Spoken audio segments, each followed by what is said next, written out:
नमस्कार, news nation digital के हमारे इस खास एपिसोड खबर है दुनिया की में आपका स्वागत है। मैं हूं सुमित कुमार दुबे। अक्टूबर 2023 में गाजा से हमास के लड़ाकों के इजराइल पर हमले के बाद से ही मिडिल ईस्ट में जंग का जो सिलसिला शुरू हुआ वो अब तक जारी है। इजराइल ने पहले गाजा में हमास पर हमला किया, फिर लेबनान के हिजबुल्लाह के साथ इजराइल का युद्ध हुआ और फिर ईरान के साथ एक छोटी सी हवाई जंग भी हुई जिसमें अमेरिका ने भी ईरान के परमाणु ठिकानों पर बम गिराए।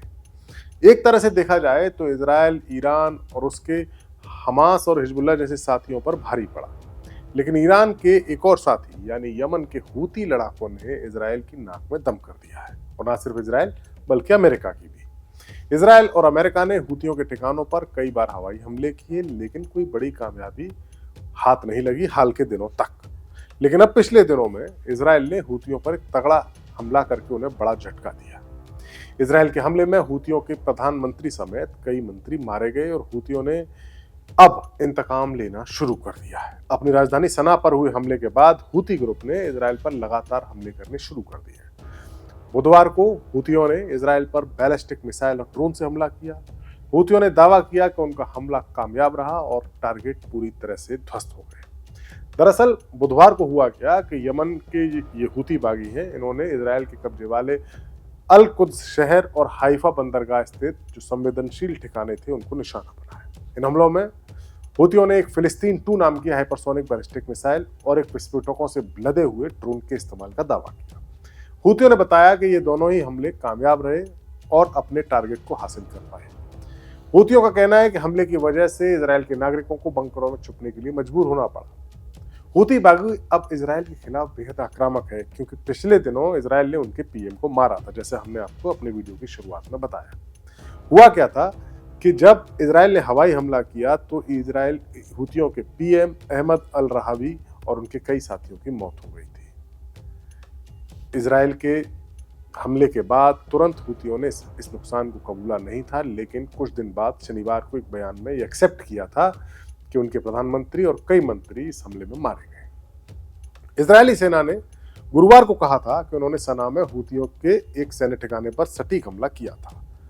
हूतियों ने शनिवार को इस बात को एक्सेप्ट किया कि अहमद अल रहावी, जो अगस्त 2024 से हूती सरकार के पीएम थे, वो एक रूटीन वर्कशॉप में हिस्सा ले रहे थे जहां पर वो अपने कामकाज की समीक्षा कर रहे थे अपनी सरकार की, और वहीं पर इजराइल के हमले में उनकी मौत हो गई।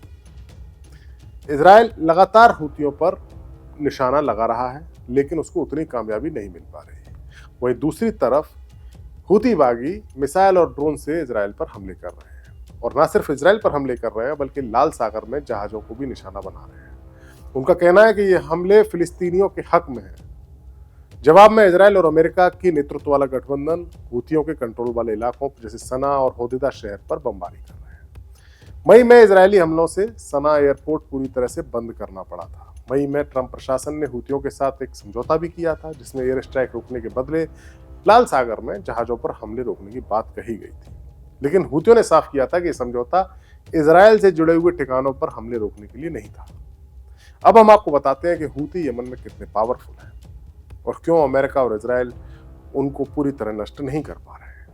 हूती यमन में शिया समुदाय के अधिकारों की रक्षा, सुन्नी सलाफी आइडियोलॉजी के विस्तार के विरोध और आजाद शासन को स्थापित करने की मांग करते हैं। वो लोकतांत्रिक और गैर सांप्रदायिक गणराज्य के समर्थन का दावा भी करते हैं। 2014 में हूती विद्रोहियों ने यमन की राजधानी सना और देश के एक बड़े हिस्से पर कब्जा किया था। इसके बाद यमन में सिविल वॉर शुरू हुई। हूती बागी लाल सागर के जो कोस्टल इलाके हैं उन पर कंट्रोल रखते हैं और वहां से गुजरने वाले जितने भी कार्गो जहाज हैं उन पर हमले भी करते हैं। अब यूएन के मुताबिक 2010 तक हूतियों के पास लगभग 1.25 लाख लड़ाके थे। वो ड्रोन, मिसाइल और समुद्री हमले करने में सक्षम है। हूतियों को ईरान से हथियार, ट्रेनिंग और फंडिंग मिलने के आरोप लगते हैं, क्योंकि दोनों का एक ही जॉइंट दुश्मन है, यानी एक ही दुश्मन है अमेरिका, इजराइल और सऊदी अरब। ये तीनों इजराइल और हूती दोनों के दुश्मन है। हिजबुल्लाह भी उन्हें ट्रेनिंग देता रहा है। वो इजराइल और से को फिलिस्तीन के लोगों के खिलाफ अत्याचार करने वाला मानते हैं और गाजा में हमास का समर्थन करते हैं। हूतियों का नारा है, ईश्वर महान है, अमेरिका और इजराइल का खात्मा हो, यहूदियों का विनाश हो और इस्लाम की विजय हो।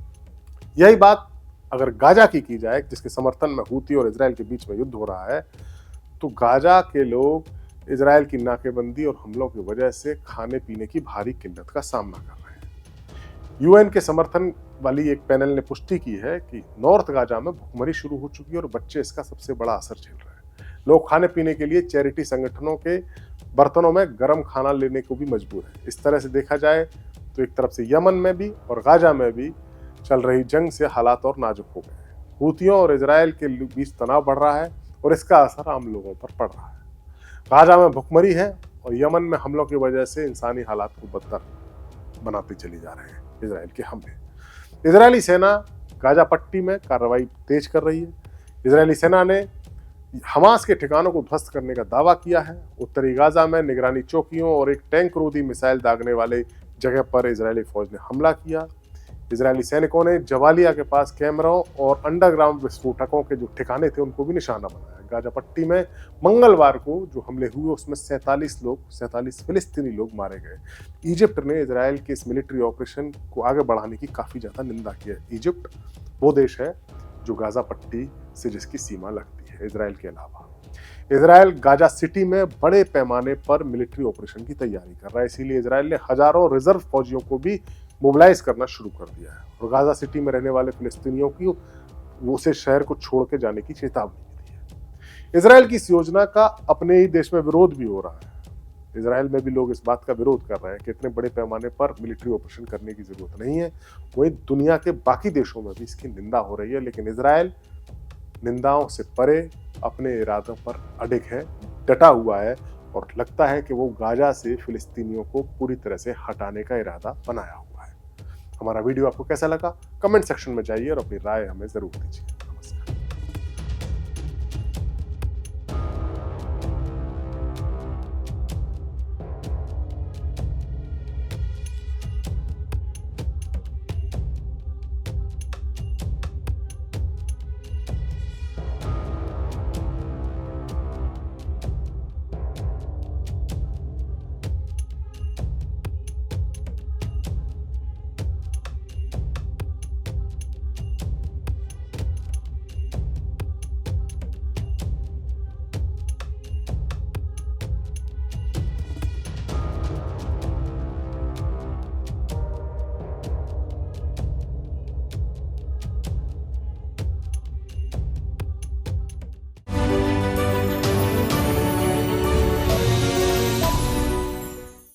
जहाँ भक्ति है हर शब्द में, कथाओं में छुपे हैं दिव्य रहस्य और ज्योतिष देता है जीवन को दिशा। धर्म से जुड़ी हर बातों को जानने के लिए हमारे चैनल स्तुति को सब्सक्राइब करें। चैनल पर जाने के लिए इस लिंक पर क्लिक करें।